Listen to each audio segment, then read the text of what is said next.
اللہ الرحمن الرحیم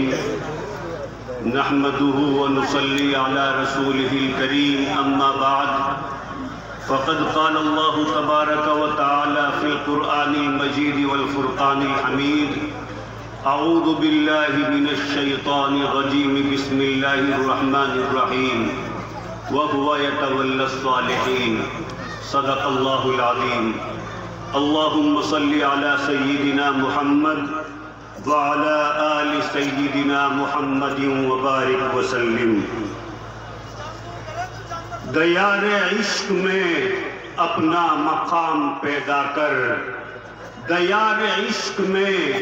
اپنا مقام پیدا کر، نیا زمانہ نئے صبح و شام پیدا کر۔ خدا اگر دل فطرت شناس دے تجھ کو، خدا اگر دل فطرت شناس دے تجھ کو، سکوت لالہ و گل سے کلام پیدا کر۔ میرا طریق امیری نہیں فقیری ہے، میرا طریق امیری نہیں فقیری ہے، فقیری نہ بیچ غلامی میں نام پیدا کر۔ اسٹیج پر تشریف فرما معقر علماء کرام، خاص طور سے اس اجلاس اور اس ادارے کے روح رواں ہمارے بڑوں کے بڑے حضرت مولانا حکیم محمد عبداللہ مغیثی دامت برکاتہم، جملہ اساتذہ کرام اور میرے عزیز ساتھیوں، جو آیت میں نے آپ لوگوں کے سامنے پڑھی اس میں اللہ تبارک و تعالی یہ ارشاد فرماتے ہیں وَهُوَ يَتَوَلَّى الصَّالِحِينَ کہ میں نیک لوگوں کا سرپرست ہوں،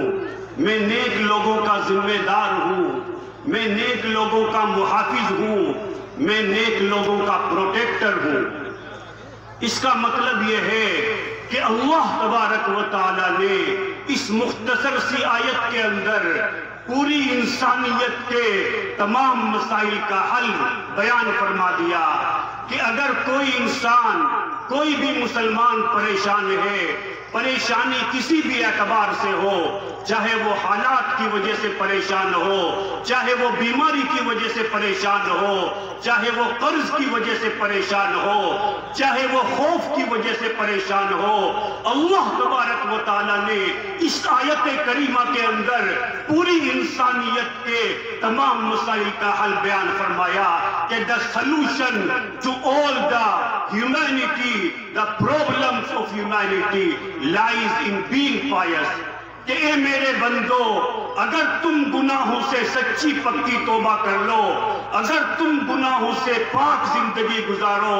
جو بھی انسان، جو بھی مسلمان جس گناہ کے اندر بھی مبتلا ہے، چاہے وہ 50 گناہ میں مبتلا ہو، چاہے 1 گناہ میں مبتلا ہو، اگر وہ مبتلا رہے گا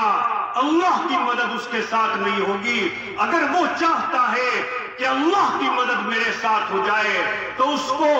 100% گناہوں سے پاک زندگی گزارنی پڑے گی۔ ہمارے حضرت جی دامت برکاتہم العالیہ نے فرمایا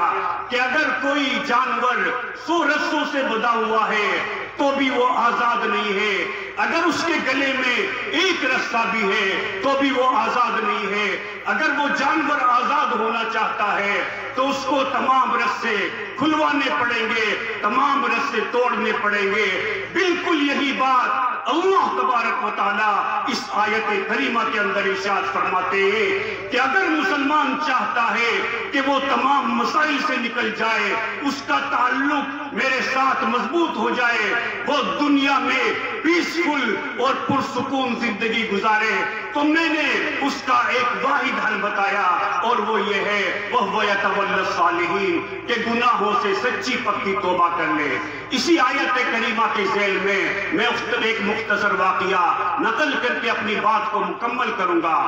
آپ پوری تاریخ انسانیت کو اٹھا کر کے دیکھ لیجئے، حضرت آدم علیہ السلام سے لے کر کے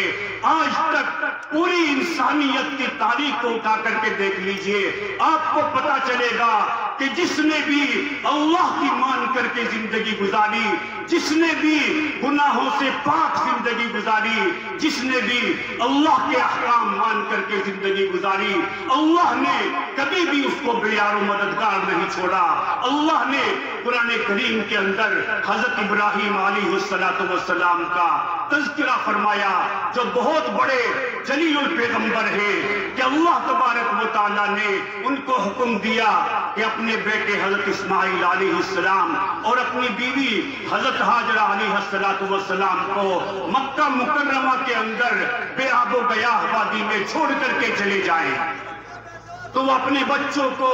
بے آب و گیاہ وادی میں چھوڑ کر کے چلے گئے۔ اب 2-4 دن کے اندر جو کھانا تھا، جو پانی تھا، وہ ختم ہو گیا۔ اماں بھی پیاسی ہے، بچہ بھی پیاسا ہے۔ ماں اپنی بھوک پیاس کو برداشت کر لیتی ہے، لیکن بچے کی بھوک پیاس ماں سے برداشت نہیں ہوتی۔ چنانچہ وہ صفا اور مروہ کے درمیان دوڑ لگاتی ہے۔ اللہ تبارک و تعالیٰ کے لیے جو بھی قربانی دے گا، کوئی پیسے کی قربانی دے گا، جان کی قربانی دے گا، وقت کی قربانی دے گا، تو اللہ تبارک و تعالیٰ شاکر علیم ہے۔ اللہ تبارک و تعالیٰ ہر چیز کا قدردان ہے، لیکن جو قربانی اللہ کو سب سے زیادہ پسند ہے وہ جذبات کی قربانی ہے۔ حضرت مولانا حکیم اختر صاحب لکھتے ہیں، تو نے ان کی راہ میں طاعت کی لذت بھی چکھی، تو نے ان کی راہ میں طاعت کی لذت بھی چکھی، ہاں شکست آرزو کا بھی مقام قرب دیکھ، جاں فروشی، سر فروشی، تن فروشی سب سہی، پی کے خون آرزو پھر کیفے جامع قرب دے۔ چنانچہ جب انہوں نے اللہ تبارک و تعالیٰ کے لیے قربانی دی، جذبات کی قربانی دی، اور صفا اور مروہ کے درمیان دوڑ لگائی پانی کی تلاش میں، تو جب وہ دوڑ لگانے کے بعد اپنے بچے کے پاس آئی تو کیا دیکھتی ہے کہ اللہ تبارک و تعالیٰ نے ان کے بیٹے حضرت اسماعیل کے پاؤں کے نیچے سے زمزم کو جاری فرما دیا، جو آج scientifically the most purified water ہے، جس سے ہیلدی، جس سے اچھا پانی، پیور صاف ستھرا ہیلدی پانی پوری دنیا میں کہیں نہیں پایا جاتا۔ صرف اللہ نے اس پر اکتفا نہیں فرمایا، بلکہ اللہ نے ان صفا اور مروہ پہاڑیوں کو جن کے اوپر حضرت حاجرہ علیہ السلام دوڑی تھی، ان کا تذکرہ قرآن کریم کے اندر فرمایا۔ اللہ نے فرمایا ان الصفا والمروہ من شعائر اللہ، کہ صفا اور مروہ اللہ کے شعائر میں سے ہے، اور اللہ نے صفا اور مروہ کے درمیان دوڑ لگانے کو حج کا اور عمرے کا رکن بنا دیا۔ تو میرے محترم بھائیوں، آج بھی اگر ہم چاہتے ہیں کہ ہمارے سارے مسائل ہو جائیں، ہم مسائل کی چکی سے باہر نکل جائیں، ہمارا تعلق اللہ سے مضبوط ہو جائے، ہم دنیا میں چین سکون کی زندگی گزاریں، تو اللہ نے اس کا ایک ہی حل بتایا، وَهُوَ يَتَوَلَّى الصَّالِحِينَ، کہ میں ان لوگوں کی پشت پناہی کرتا ہوں جو نیک ہوتے ہیں، جو گناہوں سے سچی پکی توبہ کرتے ہیں۔ اس لیے آج ہمیں توبہ کی ضرورت ہے، سب لوگوں کو توبہ کرنی چاہیے، گناہوں سے سچی پکی توبہ کرنی چاہیے۔ سب لوگ تیار ہیں توبہ کرنے کے لیے؟ ہاتھ اٹھائیے۔ اگر ہم یہ مجمع سچی پکی توبہ کر کے جائے گا تو اس جلسے کا بھی فائدہ ہوگا، اس جلسے کے انعقاد کا بھی فائدہ ہوگا۔ ان جلسے کے منعقد ہونے کا مقصد جہاں یہ ہے کہ مدرسے کی آمدنی ہو، اور اس کے ساتھ ساتھ یہ بھی ہے کہ مسلمانوں کا ایمان مضبوط ہو، اللہ کے ساتھ ہمارا تعلق اگر مضبوط ہو جائے، یہ وہ ہتھیار ہے کہ اللہ کے ساتھ تعلق کا مضبوط ہونا ہر چیز کا حل ہے۔ آج بھی ہو جو براہیم سیما پیدا، آگ کر سکتی ہے انداز گلستہ پیدا، فضائے بدر پیدا کر فرشتے تیری نصرت کو اتر سکتے ہیں گردوں سے، قطار اندر قطار اب بھی۔ دعا فرمائے کہ اللہ تبارک و تعالیٰ مجھے بھی اور آپ لوگوں کو بھی گناہوں سے سچی پکی توبہ کرنے کی توفیق عطا فرمائے، اور اپنے ساتھ تعلق کو مضبوط کرنے کی توفیق عطا فرمائے، تاکہ اس کے بدلے اللہ ہماری دنیا بھی بنا دے اور آخرت کی کامیابی بھی ہمارے نصیب میں لکھ دے۔ وما ذلک علی اللہ بعزیز۔